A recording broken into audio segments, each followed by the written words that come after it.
How's it going, everyone? Texas Man here, back with another video. I hope that you guys are all having a great day. If you guys would please give the video a thumbs up if you guys do enjoy it. Subscribe, of course, if you guys have not already. Also, do me the biggest favor of all, hit the bell notification button.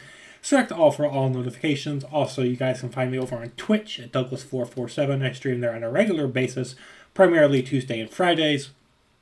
And in this video, we're going to be talking about the Nintendo Switch 2. Now, I know this topic has probably been covered extensively on other people's channels because this has been something that's been floating around the internet for about a week now. But I wanted to throw my own 2 cents into the ring and talk about it and, of course, discuss Nintendo's backlash to the customer feedback that they have gotten. Because I do find that to be extremely important to this topic. So, with that being said, I want to talk about the fact that even with inflation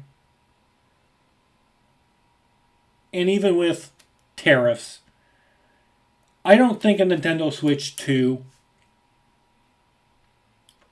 and I don't think inflation and tariffs really affect this console all that much. I think Nintendo is being very greedy.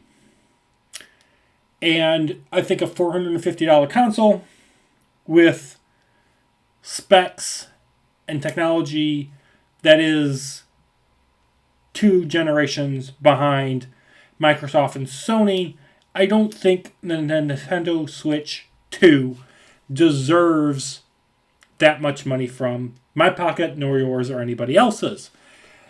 I don't feel as if, though, what we have been shown when it comes to the Nintendo Switch 2 warrants and is worthy of $450. There is a lot of gimmicks. There is a lot of bells and whistles. And to me, the Nintendo Switch 2, not only does it scream partially the Wii U problem, but it screams the 3DS. If you guys don't remember the 3DS, or you never bought one, or never were, around for that era of gaming, the 3DS was basically the DS, but it had a 3D capability, so you could play your games and have a 3D experience. Kind of like Spy Kids 3D Game Over. The problem with 3D is that we as human beings, we're 2-dimensional. We're 2D people. We see things in 2 dimensions. We don't see naturally 3D environments without the help of other technology.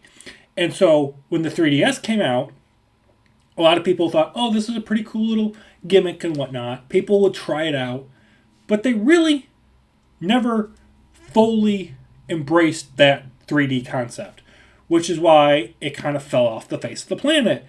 Also, it was really too getting expensive, and there wasn't all that many fresh, new, innovative games to that. Does this sound familiar to you?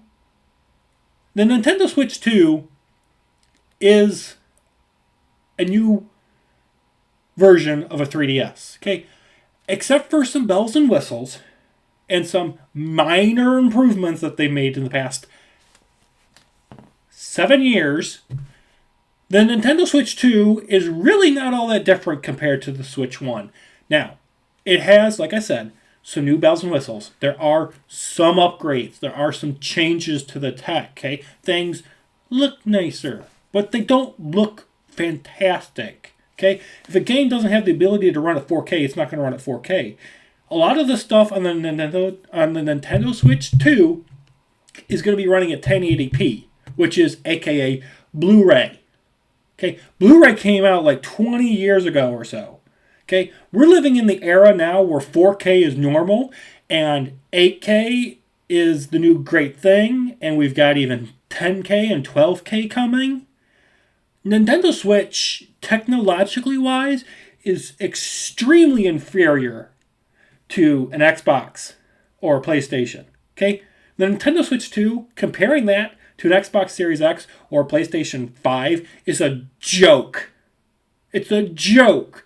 The Series X and the PlayStation 5 are millennia ahead of the Nintendo Switch 2. They are so far superior in technologically advancements. And I was able to get I was able to get an Xbox Series X. I waited a couple years and I got one for $300. Now I know the normal market asking price is like $500, but I was not going to spend $500 plus during the COVID pandemic for a console. I wanted to spend my money on other things, like binge watching all of Star Trek, for example. And then you got the PlayStation 5. Okay? There are things out there that they come out, they're $500-$600. You wait a couple years, the price comes down to like $300 to $400, and it's far more reasonable. And also by that time, there's a whole slew of games. There's a huge game catalog, and a lot of those games that Microsoft and Sony put out are on discount. They're not always going to stay at $60, $70. Nintendo never lowers their prices on anything. You can still go out, get a Switch, brand spanking new, for $300, even though that thing is 7+ years old. Okay? It is outdated technology, but they're still asking full price for it. If you want Mario Kart 8 Deluxe, cartridge or digital, it is still $70 to play it on the Switch. It hasn't dropped. Now, if it's dropped $5 for Black Friday, whoop-de-doo, you got free taxes off your video game. Woo! It doesn't mean the game's on discount. A game being on discount means it's like 20% off, okay? And that's just a rough number. But you understand my point? There needs to be discounts on older technology, and Nintendo really doesn't do that. Unless you're at some sort of like third-party thrift store like Disc Replay or something. GameStop doesn't do that. If GameStop actually still exists. I don't even know if GameStop is around in my area anymore. I haven't been to one in like a decade. I haven't had a need to. But going back to the Nintendo Switch 2, I'm sorry that if you're a fanboy and you're like, I have no problem spending $450 for a brand new console that's like nearly 15, 20 years out of date. Fine. I'd rather spend $500, get a new Xbox. It'd probably be $600 for the next console, but whatever. But I'd rather spend $500 for a Series X and be able to play a whole bunch of games. It's got a disc drive in it, so I can play my movies in it. Switch can't do that. It has no ability to play DVD, Blu-ray, or 4K. It can't play my movies. I can't hook up my Series X to a TV, whether it's smart or analog or whatever, or a gaming monitor, and watch a movie. I can't do it on a Switch, but I can do it on an Xbox. I can do it on a PlayStation 5. Also, by the way, with an Xbox or PlayStation, I can stream onto YouTube and or to Twitch. Can you do that on a Nintendo Switch 2? I don't think so. I wasn't able to do it on a Switch when I had one. And another problem is people are like, oh my gosh, I'm sorry. I get more value when it comes to bells and whistles with the PlayStation or an Xbox compared to a Switch. Also, there's no games. Let's talk about the games. And you're like, oh yeah, let's get to the game prices. I'll get there in a second. Hold your horses. I don't see anything new. One of the reasons I got rid of my Switch when I did get it after like a year of it being out was I wanted to be able to play Pokemon. I wanted to be able to play Mario Kart with my friends and family when they would come over. And at the time I was working a minimum wage job, and I would a lot of times get my 15-minute or half an hour break. And so I would bring my Switch with me to work so I could do something on my breaks instead of draining my phone. So at the time, 5G wasn't a thing, so 4G was kind of iffy if you could actually get a signal. And where I was working, the Wi-Fi was garbage. Okay? It was free public Wi-Fi. Not the greatest thing to try to watch YouTube on. No. Anyways, that's why I brought a Switch. But I also realized something. Games were always full price. They were always $60, $70. And they never really went on discount. Didn't matter if you bought it digitally or if you wanted it on game cartridge, physical. Never really dropped in price. And they also, for the Switch, didn't have, if any, third-party games. Everything was first-party. Like I said, Pokemon, Zelda, Mario Kart, Mario World. And if you weren't into that stuff, and if you're not into that stuff, you've got a console with no games. And I'm sorry, but I don't care about Donkey Kong. I don't care about playing the 200th version of Pokemon. I don't care to play Mario Kart mixed with Need for Speed or FIFA elements. I don't care about the open world. So, yeah. Now, and here's another thing. We're going to get into this. Ready? The pricing. The prices of the games. Everyone's freaking out about $80. Does anyone have any brains? Well, let's just talk about, I'm going to use this as an example because it's an easy example for everyone to be able to follow. But when you buy Call of Duty, the base game right now, as I'm recording this, it's mid-April 2025. If you were to buy Call of Duty Black Ops 6 full price, it would cost you $69.99 USD. Base price. No bells and whistles, no other goodies, just the base game. Gets you access to the campaign, gets you access to all of the zombies content because all that is free, and it gets you access to all the multiplayer content because all of that is free. Now, what I mean by all zombies and multiplayer content, I mean all of the maps and modes. Want to be clear on that. When you buy Call of Duty Black Ops 6, full price, $699.99 USD before tax, get a campaign, you get multiplayer. All of the multiplayer maps are free, base and everything post-launch. Same thing for zombies. That $78 price tag does not include microtransactions, which can range from $10 to $25 to even $50 a pop for a bundle. So let's just say, for the sake of jokes, you spend in its life cycle, which is like, at this point, 9 months, you spend $25 for a bundle so you can have some cool weapon skins, character skins, some emote sprays, whatever it is, because Call of Duty is no longer Call of Duty, it's Fortnite with modern guns. So you spend $25 for all that, for a bundle, just because you have some extra cash sometime. So now we're at $95, okay? Base game is $70. $25 for microtransaction. So now we're at $95. Oh, wait a minute. Call of Duty is doing seasons. They're doing a Battle Pass model instead of a DLC that would normally run you $50 for 4 map packs. And those map packs would each have 4 maps for each map pack. It would generally have one zombies map. And then sometimes they would give you a gun. All of that would get sprinkled throughout the course of the life cycle. Every 3 months, you get 4 new maps. Okay? And they stopped doing that with Modern Warfare 2019. I believe. Correct me if I'm wrong in the comment section down below. Okay? And of course, they started changing and muddling with that with Call of Duty Advanced Warfare. Because Ghost didn't do so well. Sadly. So now we're at Battle Pass problem, where every 3 months you've got to fish out $10 so you can have access to the Battle Pass.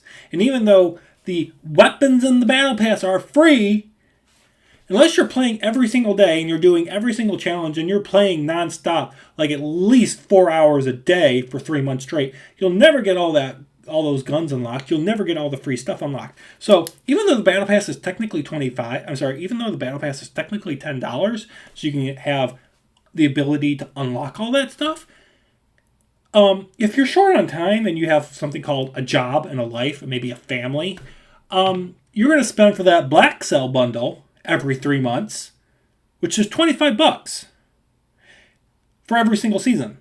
And generally speaking, every single Call of Duty game for the past couple of years has had about 5 seasons.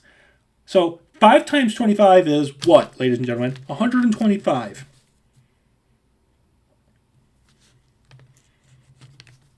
Okay? So that means, I'm just going to say battle passes. That means, guess what? We're at 150 plus 70 is what? 230. Make sure I'm doing my math right. No, I'm sorry. Hang on a second. I'm sorry. Correction. 220. Okay, 220. 220 for one game. But let's be honest, you're going to spend more than that because you're going to want a bunch of little knickknacks and spend money on event passes and whatnot. So, your Call of Duty adventure for 9 months can easily get to 250. It can easily get to 300. Okay? So, I understand the whole argument of like Mario Kart World being $80 and everyone's freaking out about it.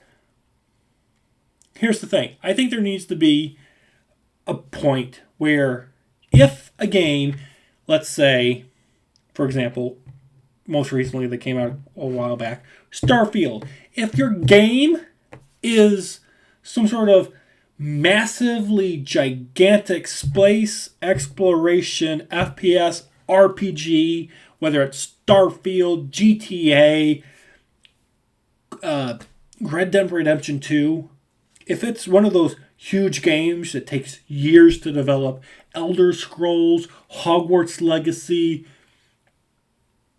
I don't know, Elden Ring, Dark Souls, if it's a game that has passion and love and it takes you if it takes you 100 plus hours to finish everything, then I think a game like that, yeah, fine, $70, $80. But Mario Kart? Really? We're running on the exact same tracks that we've been playing for 30 plus years. Why are you charging me $80 so I can play on Rainbow Road again?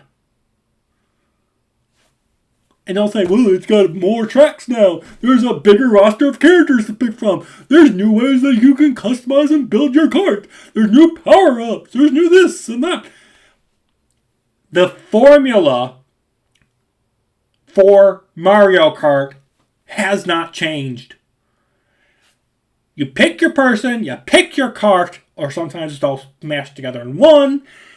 You pick a track out of like one of 16, out of your 16 available options. I'm just throwing a number out there. But you pick a track out of like 16 options and you play it. You run around in your go-kart and you go around the track, trying to be the first person after 3 laps. Simple, basic, formulaic. You can apply this formulaic concept to Pokemon and Mario World and Sonic. Now, obviously, some of these game franchises that Nintendo makes have some variation. Like Pokemon finally decided to go massive open world, okay, and give you a 3D, a third person view, and a first person view as well. Okay, I'm not saying Nintendo isn't innovative, but when it comes to Nintendo Switch 2, I don't think they've been innovative enough. Everything looks safe. It looks familiar. It looks like a very minor upgrade compared to the Nintendo Switch 1. And I hate to break it to you, but Doug Bowser pretty much said what I was thinking when I saw the reveal for the Nintendo Switch 2. He said, if you can't afford a Nintendo Switch 2, buy a Nintendo Switch 1. Does this sound familiar to anybody back in, what was it, 2013, 2014, when the Xbox One was coming out? And the sitting president of Microsoft said, well, if you can't afford an Xbox One, we have a version of the Xbox you can keep playing. It's called the Xbox 360. Well, those aren't his exact words, but that's the rough gist of it. People are going to do that. If your president, if your sitting CEO basically tells the customers, don't buy my product, guess what? People aren't going to buy your product. We can see this most recently with the Snow White movie. People that were behind the scenes and in front of the camera were literally saying, If you don't like the movie based on the trailer, if you don't like what we're doing to this character and to this beloved story and to this thing that put Disney on the map, don't go and watch it. Guess what happened, people? Nobody went and watched it. It's one of the biggest bombs of all time. The Nintendo Switch 2 is going to have the exact same thing. Obviously, people are going to just be a Nintendo fanboy, and they're going to gobble it up because they're mindless morons. And I'm just saying it as it is. I know somebody who is a Disney consumer, and they don't care if Disney is woke, gay, straight, whatever. They just consume product, and they're just like, oh, it's so great, it's so amazing. And they have no ability to put on their critic glasses and realize what they're consuming on a consistent basis is slop and garbage and unnecessary shit. It's shit. And I know people are going to just gobble up the Nintendo Switch 2. And I know everything that I've said in this video means absolutely nothing. And it's not going to matter a damn. I'm sorry. So I'm probably just venting air for 20 plus minutes to you. And you're just like, ha ha ha, I'm still going to buy it. You can't say me and change my mind. If you're a closed book to any sort of criticism, you'll never grow as a human being. So that's just reality. You know, people don't like being criticized. But you never grow if you don't take in other people's feedbacks and at least try to appreciate other people's viewpoints and appreciate why they think and believe what they do. The Nintendo Switch 2 is not going to be for me. You know, and even with the reveal, they said via a web page that it's going to be $450. But with all the tariffs and whatnot that President Trump has put into place, I bet you the Switch coming into the United States, it's going to be like $600. And I'm sorry. $600 is a lot to ask of a consumer within the United States. Considering the price of groceries. Considering the price of eggs. Everything is going up. And me personally, I love video games. My first video game that I ever played was Combat Evolved. Halo Combat Evolved. The beta back in 2000 before it launched in 2001. I remember that fondly. It was one of my favorite gaming experiences, my favorite and first gaming experience ever, and I'll never forget that. But as the price of electronic devices is going up, I've, through the past 10, 15 years, have come to love something that is easier and more fun to enjoy. And that's card and board games. Anything tabletop games. I love those. Now, obviously everyone's got their favorite, like chess, Monopoly, checkers, Sorry, Candyland, whatever it is. And I like playing those from time to time too. But I like playing Risk, Blockus, Life, Trekking the World, Trekking the National Parks, Villainous, Wits and Wagers, Ticket to Ride, Unstable Unicorns, Here to Slay, Cards Against Humanity. I've got a closet full, literally, of boarding card games. And I love playing that with friends and family. And if technology is going to skyrocket to where consoles that are outdated are going to be $450 and the games that are running on them are $80 digital and $90 physical, I guarantee you, I'm not buying it, and I don't think most people on this planet will buy your product. We're still struggling trying to understand $70 games. And if your game is going to cost $80, I might buy it. It's going to take me a long time to save up and get it. And it's going to be a game that I have to make sure it's going to be something that satisfies me for at least 3 months minimum, if not longer, because I want to be able to make content on it. I want to be able to enjoy it and make sure my money, I get the most bang for my buck when it comes to my money. And I don't think $80 to go around and around and around on Mario Kart is worth it. And I don't think spending $80 smashing barrels so I can try to find a banana in Donkey Kong is worth $80. So those are my thoughts and those are my opinions. Let me know. Are you guys going to get the Nintendo Switch 2 when it comes out? Are you going to wait? Hope it comes down in price and maybe get it later? Or just ban the entire Nintendo Switch 2 thing from your mind and wait for the next thing Nintendo Switch does and hope they learn from their Nintendo Switch greed. Because that's what it is. It's greed. Okay? Even with inflation, the console should only cost $400. Microsoft and Sony, they don't make like a penny when they sell a console. You know where they're making their money from? They're making it from their online gaming services, like Xbox Live, for example, and they make it from their games. And they make it from things like Game Pass. Okay? They lose money every time they sell a console, whether that's Sony or Microsoft. That's why the pressure is on game companies to make really good game products. Nintendo seems to just be like, give us money for everything. And that's just not consumer friendly and it's not family friendly like Nintendo used to be 10, 20 years ago. It's a completely different company. They're not our friends. They're a corporation and they're being more of a corporate greedy asshole than even EA or DICE. Okay? So, all right, that's going to do it for this video. I know this was extremely long, but I wanted to get my thoughts and opinions out there and vent some steam because this has been something that's been boiling up for about a week, and I just haven't had the time to make it yet, this video. But now it's out there. I hope you guys enjoyed it. Thank you guys for watching. Please, if you're going to leave a comment down below, please make it thoughtful and make it pleasant.